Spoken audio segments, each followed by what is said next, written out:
Welcome to Pindar Poetry. We hope you learned something new.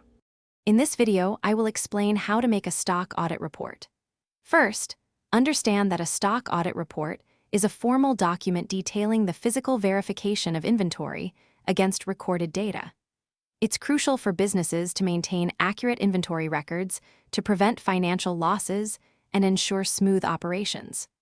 Regular audits also help in optimizing stock levels and improving overall business performance.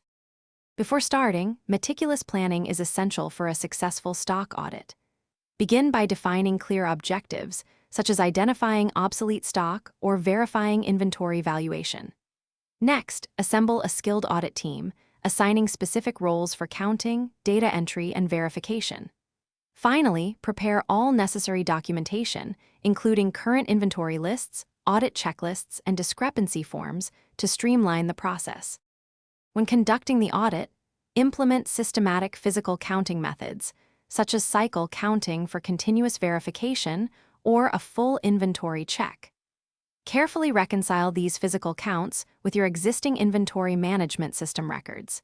It is vital to meticulously document all identified discrepancies, including any shortages or overages, providing specific details for each item. This thoroughness ensures accuracy and helps pinpoint root causes.